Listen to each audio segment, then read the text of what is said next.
Hey guys, had to be back, wrapping up our best slash favorite starter trilogy, more epic than the Christopher Nolan ones, with the fire starters. Same disclaimers as always, my opinion, but always willing to read and discuss with others. Now then, let's carry on. Number 6 belongs to the Fennekin line. Design wise, Fennekin is alright, and dare I say, Braixen's attack animations all look really cool. But then comes Delphox, and ignoring the internet's issues with the gender ratio for starters and Delphox looking primarily feminine, just look at the design outright. Delphox's head looks so tiny compared to the rest of its body, and if that's supposed to be a cloak of some sort that's wearing, then it looks closer to a smock, because it doesn't look like a cloak. Battle-wise, as need of typing fire and psychic are, it brings about some really glaring weaknesses. Water, ground, dark, and personally, there are much better fire and psychic types out there to use. Now, numbers 5, 4, and 3 are all taken by the firefighters. To me, they all behave fairly similarly to the point that it's hard not to have them separated. However, there are just the little things that place them into specific places. So, here they are. Number 5 belongs to the Torchic line. What? Bah! Everyone loves the fighting chicken. It's the OG one, blah blah blah. Listen. Like the water list, we are past the dislike of the list. I too like the Torchic line. Combusken's design is subpar, but Blaziken is pretty cool. Its Megaform's design doesn't quite impress like the other Hoenn starters, but it's serviceable. Now to me, I find the firefighters fit into 3 categories, one of which I'll explain now. Blaziken is fairly well rounded. I think it is due to the gen it was introduced in, since special attacks were a thing, but not differentiated by each move, rather by its typing.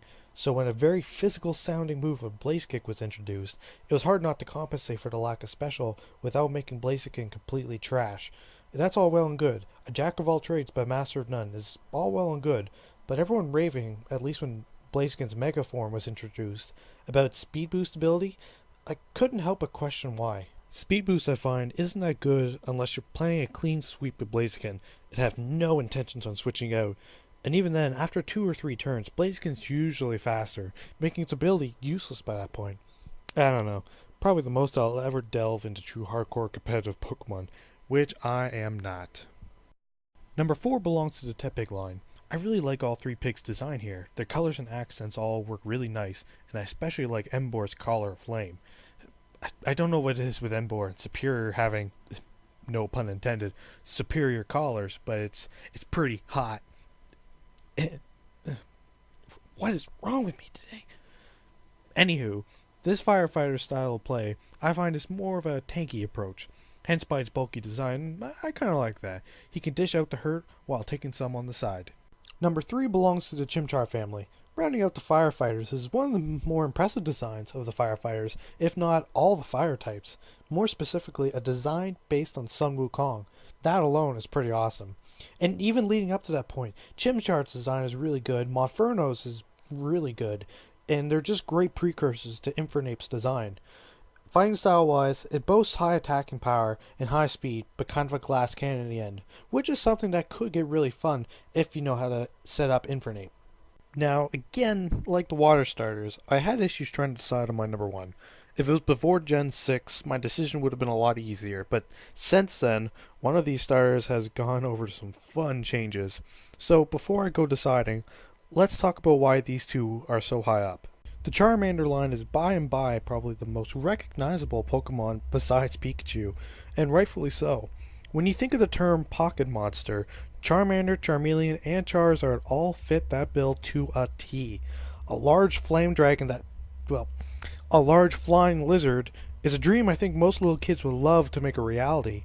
And with the mega evolutions of the Gen 1 starters came 2 separate ones for Charizard. His Y form augmenting Charizard's already pretty good special attacking nature, and his X form giving him the typing everybody had wanted Charizard to be from square one. Meanwhile, Cyndaquil had large shoes to fill come Gen 2, because he had to follow such a huge following of the Charizard fandom.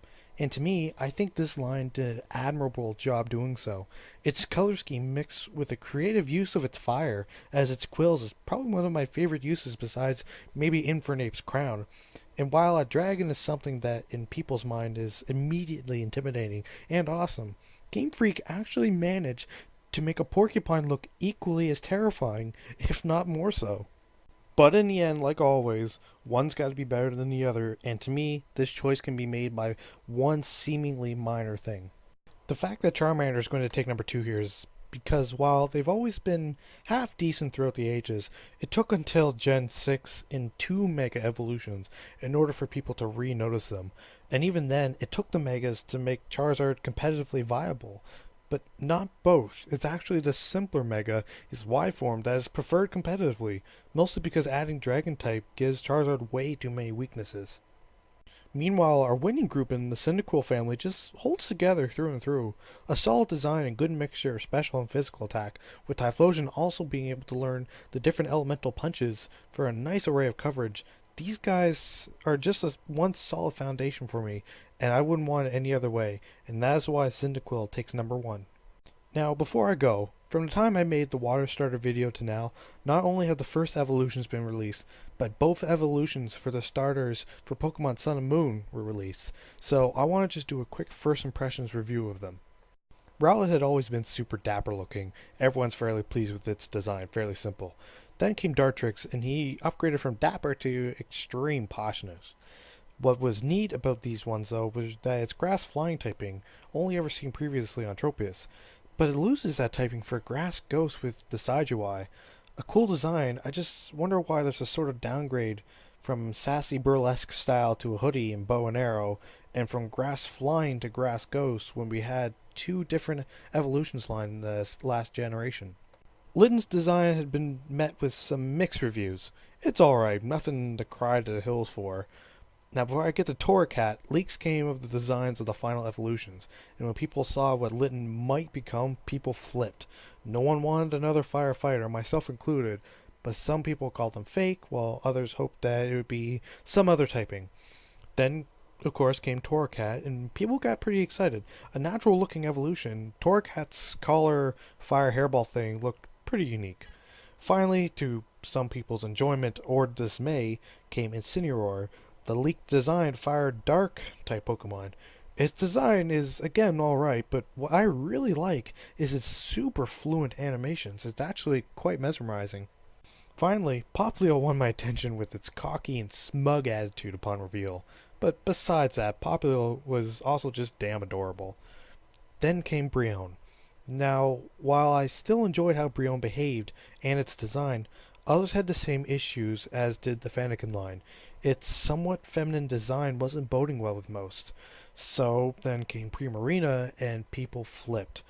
Unlike Delphox, way too much of this Pokemon screened female, and while again I don't have too much of an issue with it personally, I think Game Freak could have taken more advantage of the fact that there are still gender differences with Pokemon.